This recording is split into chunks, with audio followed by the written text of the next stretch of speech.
Meron po tayong pakikinggan na usapang Tito Manny. Ito, tungkol kay Bato. Ayan. Tingnan po natin yung paliwanag niya, no? Maganda. Yan. Wala tayong ano dito, wala tayong kinikilingan, ano?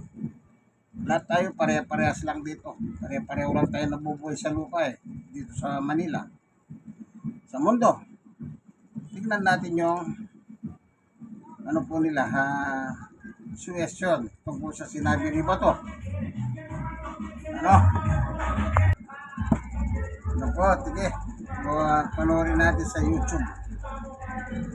Uy, birthday po ni Senator Bato de la Rosa ng isang araw.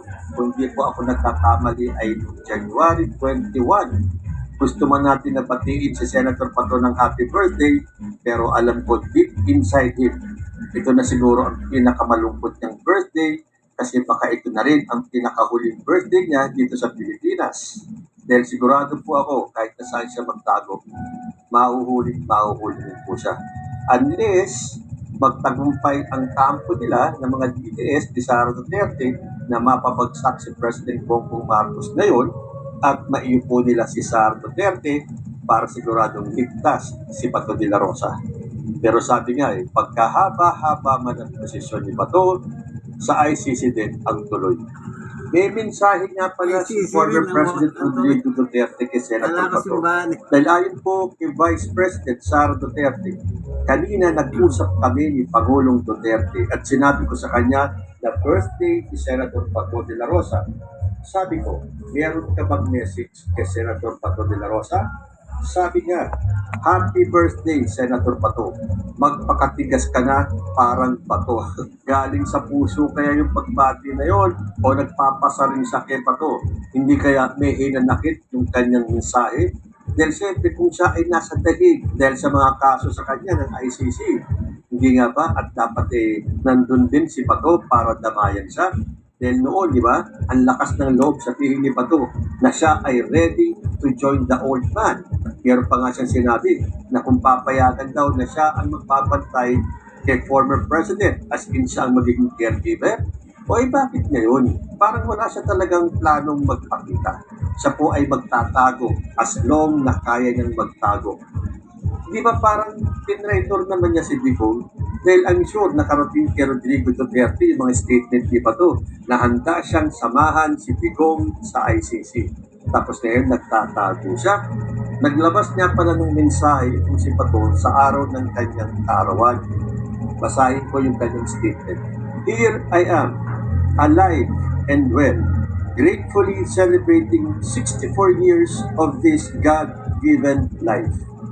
I am waiting for a true seeking for justice to emerge and take over, not this threat of fake and foreign meddling from those who do not and can never know us or be us.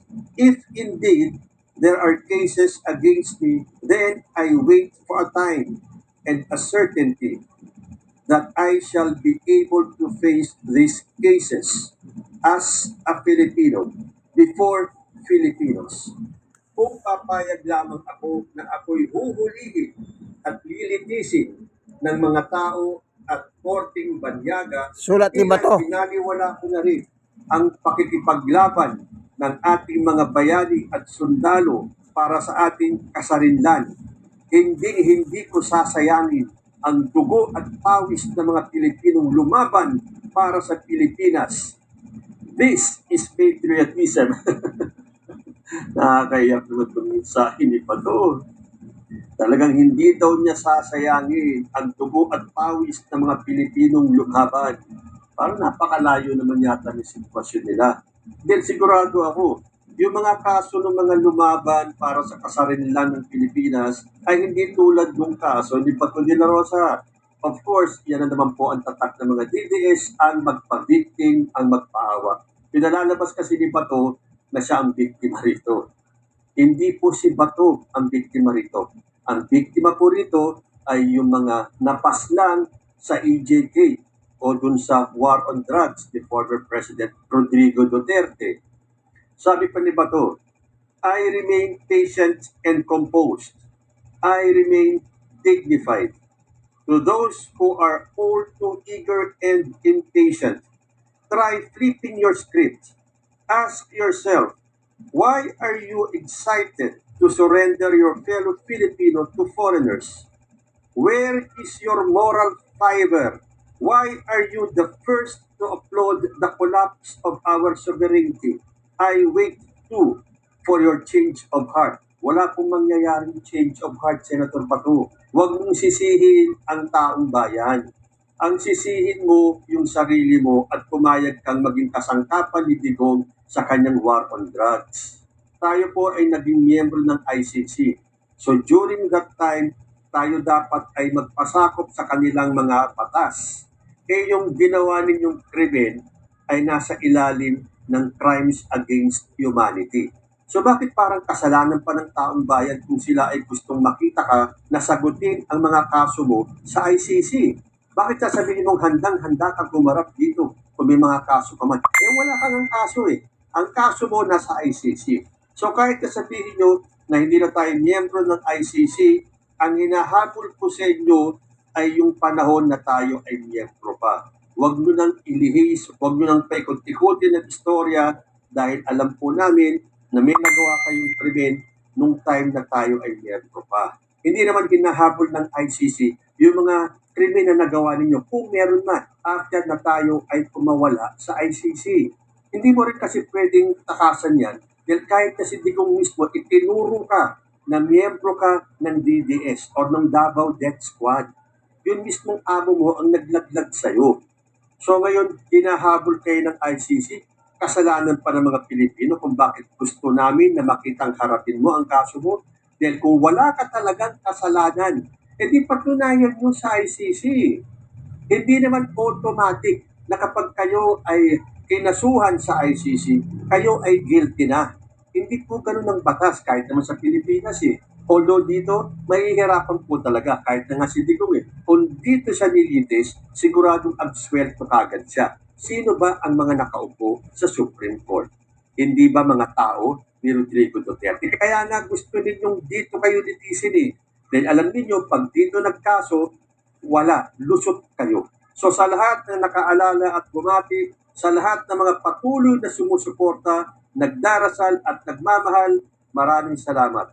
I am ever braver knowing you are with me in this fight. Nako, Bato de la Rosa, siyempre nagagawa nila yan, pinagdarasal ka nila na sila ay sumusuporta sa'yo dahil wala sila sa sitwasyon mo. Pero oras na ikaw ay mahuli at ipadala sa dahig, sasamahan ka ba nila? Natural hindi.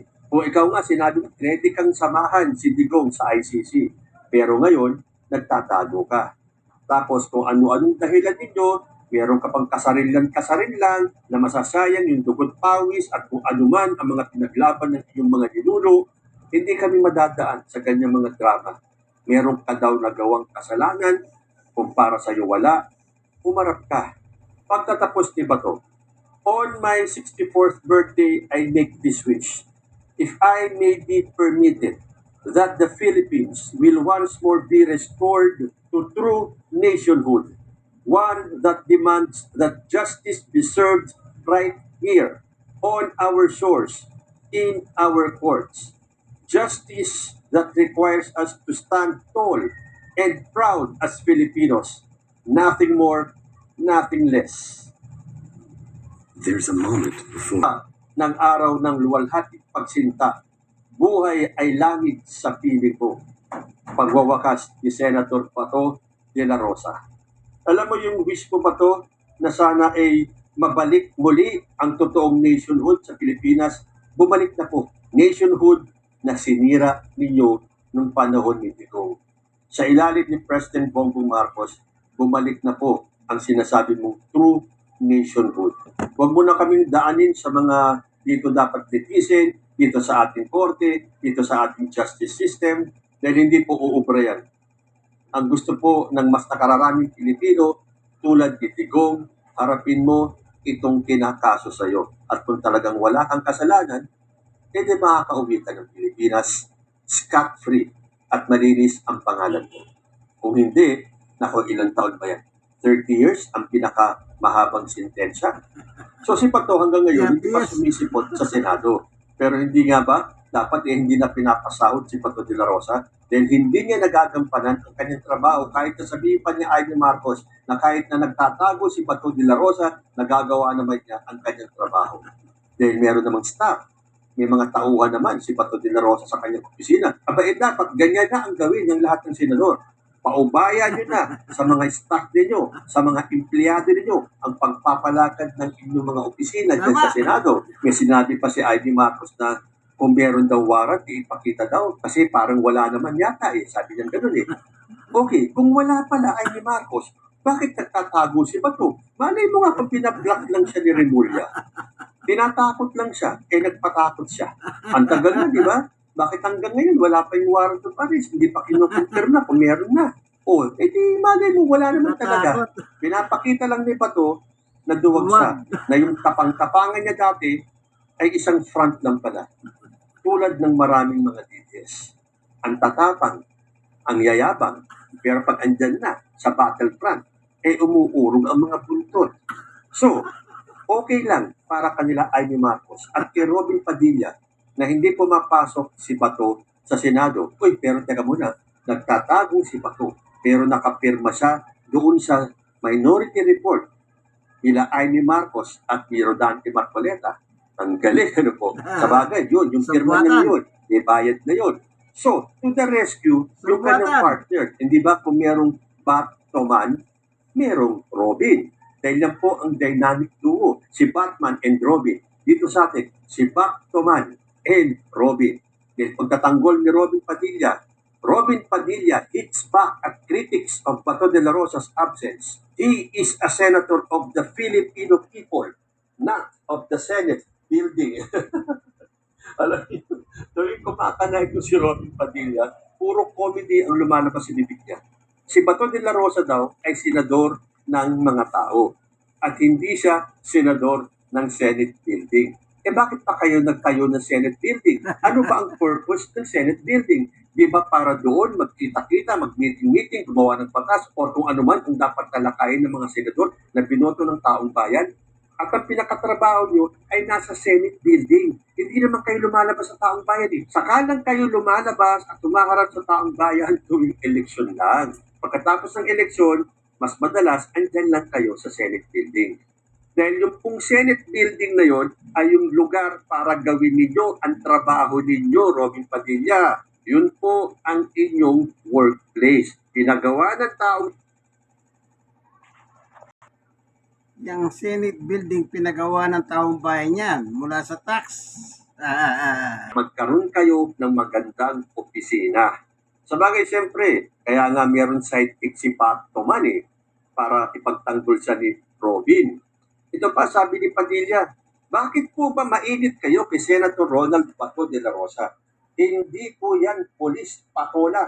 War veteran po yan. Wala kaming pakialam, Robin Padilla, kung war veteran si Bato de la Rosa. Hindi po namin inaalis sa kanya yung titulong yun kung siya man ay naging war veteran. Pero yung war veteran mo, Robin Padilla, ay may nagawang krimen.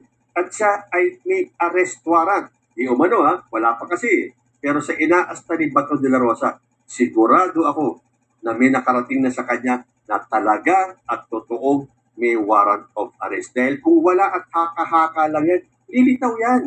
Matapang yan War veteran yan Senator of the people yan Akla. Pero sa pagkakataong ito, wala pong saysay yung pagiging war veteran.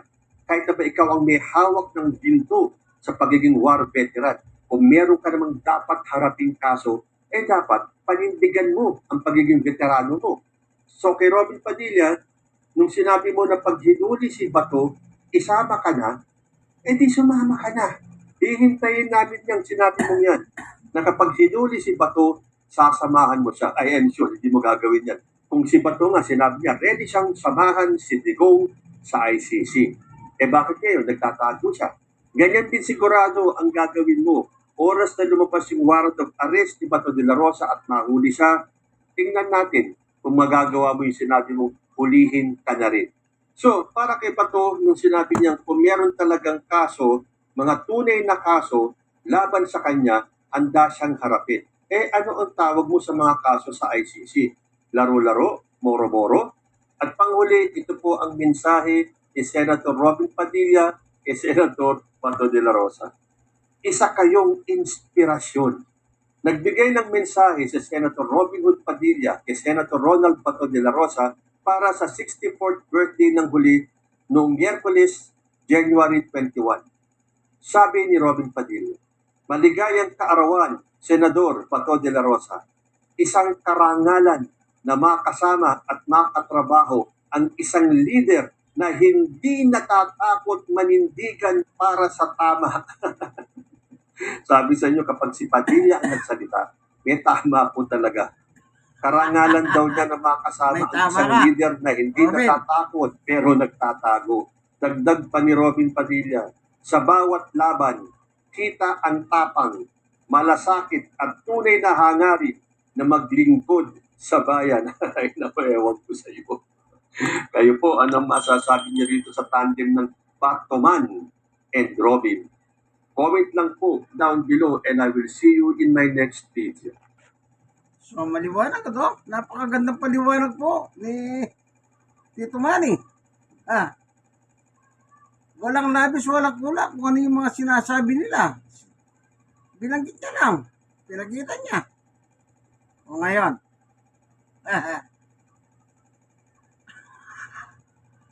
Ang dating mayabang na Senador Ronald Bato de la Rosa. Mayabang. Anong sabi mo? Trillanes, make my day. Puro kakakak na kakak. Pag dumating yung ICC, sige, gusto mo, i-post mo pa ako eh. Yan, ang sasalita ni Bato yan. Tsaka yung sinabi niya, sasama niya yung kanyang pohon na sindigaw sa dahig. Wala, di ba? Kasi dahil siya dadalhin, takot siya. Yan dapat, pinakinabangan mo naman si Matandang Duterte. Ito naman yung pagkakataon na magbayad ka naman ng utang. Yan tinatamasa mo mula sa pagiging PNP chief. Binigay lahat ni ba niya Matandang Duterte sa iyo yan eh. Hanggang pagiging senador mo. Tapos, yung pangako mo, wala na. Yan kasi nakakulong na si Matandang Duterte. Wala na, hindi na siya makakabuelta eh. Yan, hindi na siya makakabuelta kasi nga, malabo yung pag-uwi niya ng Pilipinas. Pagka natulang ka para doon, ng sintesya pala, 30 years. Ilang taon na ba si Matandang Duterte? At saka may dagdag yung 30. Ang mahirap, hindi nga siya nalilitis gawa ng nagdadrama siya eh. Kesyo, hindi daw niya kaya.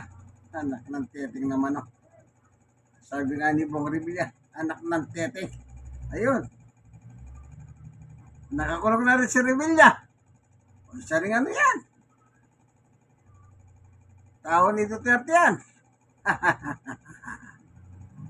Yan. At ay magagawa, ganyan po talaga. May batas tayo eh. Siyempre, kung di mo makukuha yung katarungan dito sa Pilipinas, dito magbuka sa meron kang makukuha. Ano? Sabi nga ni Tito Manny, kung dito lang, mauswelto na yan eh. Pero hindi eh. Wala na kasi tayo hindi na tayo tawag dito. Sinabi ni Tito Manny eh, Ultimo Korte Suprema, nilagay lahat ni Duterte yung nandun eh. Yung mga tao rito, walang nakuha katarungan, tumakbo sila sa ICC. Bago tayo umalis sa ICC. So, nilitis sila. O, napatunayan, pagpatay sa maraming tao. Ano po, hindi po basta-basta pumatay ng tao. Unang-una, utos ng Diyos, huwag kang papatay. Tapos pumatay ka. Tapos yung pumapatay na pulis, binabayaran. Sino nagbulgar? Si Garma. Sino naman ang miyako ng pera? Yung Iglesia ni Cristo. Si Leonardo. At inamin naman ni Duterte yan. Kasi nga, yung mga IAC daw, may sa pera. At sinabi ni Bongo yan, na talagang may bayad. At talagang hindi mo, yun lumabas lahat sa kanilang mga bunganga. Sila yun eh. Kasi kampo sila ni Satanas. Kaya lumalabas yung kawalang-yahan ni Satanas sa kanilang bibig. Sabi ni Dio, marami na ako napatay. Hanggang ngayon, hindi nila ako kinakasuhan. Marami na ako ninakaw, pero upos na, sabi niya. Ngayon kinasuha siya. Ngak-ngak siya. Di ba? Nung kinuha siya ni General Torre, anong sabi niya? Ano bang kasalanan ko?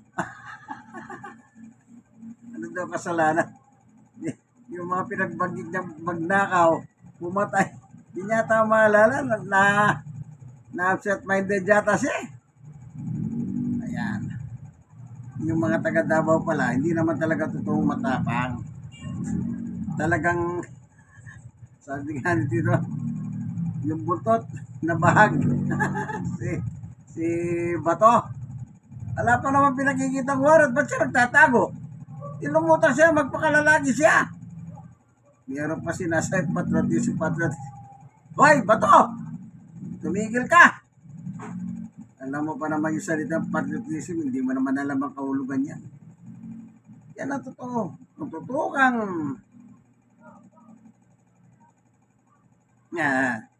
war veterans daw, sabi ni Robin Hood. Yung mga war veterans, hindi ganyan kaangidad nila.